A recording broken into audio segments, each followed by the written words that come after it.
देश के 15वें राष्ट्रपति के लिए हुए चुनाव में एनडीए की उम्मीदवार द्रौपदी मुर्मू ने एक ऐतिहासिक जीत हासिल की। देश की अगली राष्ट्रपति बन चुकी है। विपक्ष के उम्मीदवार यशवंत सिन्हा को द्रौपदी मुर्मू ने भारी अंतर से हराया। द्रौपदी मुर्मू ने इस चुनाव में पहली वरीयता वाले 2824 वोट हासिल किए। वहीं उनके प्रतिद्वंदी यशवंत सिन्हा को प्रथम वरीयता के 1877 वोट मिले। द्रौपदी मुर्मू बनी देश की पहली महिला आदिवासी राष्ट्रपति। द्रौपदी मुर्मू का जन्म 20 जून 1958 को मयूरगंज जिले के बैदापोसी गांव में हुआ था। वो संथाल आदिवासी समुदाय से हैं और उनके पिता बिरंची नारायण टुडू अपनी पंचायत के मुखिया रहे हैं। द्रौपदी मुर्मू झारखंड की पहली महिला और आदिवासी राज्यपाल थीं और अब देश की पहली महिला आदिवासी राष्ट्रपति बन चुकी हैं। वो झारखंड में सबसे लंबे समय तक राज्यपाल रहीं। उनका कार्यकाल 6 साल से कुछ अधिक समय तक था। यहाँ से सेवानिवृत्ति के बाद वो अपने गृह राज्य उड़ीसा के मयूरगंज जिले के रायरंगपुर में रहती हैं। ये उनके पैतृक गांव बैदापोसी का प्रखंड मुख्यालय है। साल 1979 में भुवनेश्वर के रमा देवी महिला कॉलेज से बीए पास करने वाली द्रौपदी मुर्मू ने अपने पेशेवर करियर की शुरुआत उड़ीसा सरकार के लिए क्लर्क की नौकरी से की थी। उस दौर में मुर्मू सिंचाई और ऊर्जा विभाग में जूनियर सहायक थीं। बाद के सालों में वो शिक्षक भी रही। रायरंगपुर के Shri Aurobindo integral education and research centre में मानद शिक्षक के तौर पर भी पढ़ाया। द्रौपदी मुर्मू ने अपने करियर की शुरुआत एक वार्ड काउंसलर के तौर पर साल 1997 में की थी। साल 2000 और 2009 में रायरंगपुर विधानसभा सीट से बीजेपी के टिकट पर वे 2 बार विधायक भी बनी।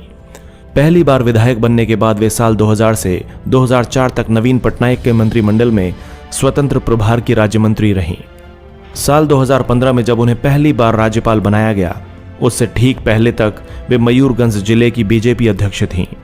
इसके बाद वे झारखंड की राज्यपाल मनोनीत कर दी गईं और बीजेपी की सक्रिय राजनीति से अलग हो गईं।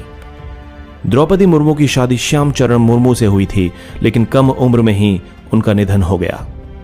उनकी 3 संतानें थीं, लेकिन इनमें से दोनों बेटों की भी असमय मौत हो गई। मुर्मू की बेटी इतिश्री मुर्मू है, जो रांची में रहती हैं।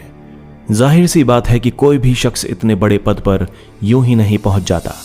उसने जिंदगी में ऐसे कई पड़ावों का सामना किया होता है जिनको अगर वो शख्स पीछे मुड़कर देखे तो शायद उसकी रूह कांप जाए। कुछ इसी तरह की परेशानियों का सामना करने के बाद मुर्मू भी यहां तक पहुंची हैं। कहा जाता है कि जिस समय द्रौपदी मुर्मू शादी करके ससुराल पहुंची थीं, उस वक्त उनका घर भी कच्चा था, कच्ची दीवारें और फूस का छप्पर था। 4 साल में परिवार के 3 सदस्य खोए। द्रौपदी मुर्मू ने अपनों को बहुत करीब से बिछड़ते हुए देखा है। साल 2010 से 2014 तक उनके घर से 3 अर्थियां उठी थीं। इन 4 सालों के भीतर उनके 2 बेटे और पति की मृत्यु हो गई। बड़े बेटे की मौत आज भी एक रहस्य बनी हुई है। बताया जाता है कि उनकी लाश कमरे से संदिग्ध हालत में मिली थी। बड़े बेटे का नाम लक्ष्मण मुर्मू था। उनकी मौत महज 25 बरस की उम्र में हुई थी। वहीं छोटे बेटे बिरंची मुर्मू की मौत एक सड़क हादसे में हुई। उस वक्त बिरंची की उम्र 28 साल थी। दुखों का सिलसिला यही नहीं रुका। 1 अक्टूबर 2014 को उनके पति भी हमेशा के लिए उनका साथ छोड़कर चले गए। वहीं उनके शुरुआती जीवन की संघर्ष की बात करें तो सबसे पहला दुख उन्हें अपनी शादी के कुछ साल बाद ही मिल गया था। संतान भी उन्हें 3 साल की उम्र में ही छोड़कर चली गई।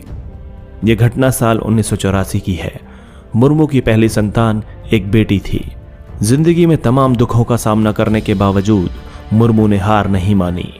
हालांकि वो इस दौरान डिप्रेशन तक का शिकार रहीं, लेकिन उनके फौलादी हौसलों को कोई भी नहीं हिला सका।